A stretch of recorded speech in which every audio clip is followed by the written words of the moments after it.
Welcome back to Pop Kitchen. This is Pantry Party, where we make food with ingredients you may already have in your pantry. I'm John Kanell, founder of Preppy Kitchen, and today I'm going to show you my top 10 turkey tips.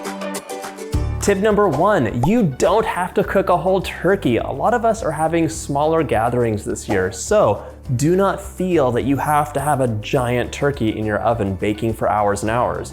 You can buy a few turkey breasts, legs, and thighs. The nice thing about this is you're gonna have a much quicker bake time and there's less prep to do. Tip number 2, choose a bird that's the appropriate size. The rule of thumb is 1.5 pounds of turkey per person. So if you have 4 people that you're feeding, that's 1.5 times 4, which would be 6 pounds. You can always add up for more leftovers too. Tip number 3, brine that turkey. Here's the deal, do not be intimidated by brining. Get a big container, you're gonna use salt, sugar, water, and then whatever aromatics you enjoy. You can add onion, garlic, bay leaves, orange or lemon zest, cloves, the works. The turkey will be absorbing that moisture and get really plump and nice. If you don't have room in your fridge, you can leave it out overnight. It does not have to be refrigerated because all that salt will inhibit bacterial growth. Tip number 4, flip that bird. Your turkey's gonna have a long bake time and the dark meat in the thigh will bake last, so it cooks the slowest. That means that your breast meat can dry out, which nobody likes. The solution is to flip the bird upside down during the last hour of baking. All those juices will trickle back down, making nice moist breast meat, and the dark meat will cook even faster. Tip number 5, bake your stuffing separately. It might be a family tradition to bake your turkey with the stuffing on the inside, but not the best from a food safety perspective. And the best stuffings are gonna be light and fluffy with a crisp top, meaning it's so easy to bake them separately. It'll cook faster and be even more delicious too.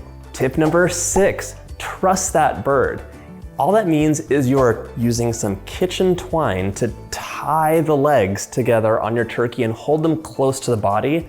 The wings are tucked under as well. You don't want things that are protruding from the bird because they'll bake really fast and burn while you're waiting for the rest of the turkey to cook through. So truss it up, it's really easy, and you're gonna have a much more even bake. Tip number 7, lift your bird out of the roasting pan. So if you have a roasting rack, this is the perfect time to use it. Air will circulate under the turkey and it'll cook more evenly and be really delicious. If you do not have one, you can make your own with things like carrots or celery. So just layer the carrots so the turkey is lifted up, and then they will cook and absorb a lot of those delicious juices and still allow air to move underneath as well. Tip number 8, try an herbed butter out. We all know butter is delicious, but you can add fresh herbs like thyme, rosemary, and tarragon to your butter, and then rub the turkey with that and put it underneath the skin of the breast so the butter will melt into the meat and infuse it with the flavor from those herbs. You can buy herbed butter or make your own really easily, and it's actually pretty fun too. Tip number 9, don't try and guess when your turkey's done based on the skin color or by cutting into it. Use a meat thermometer.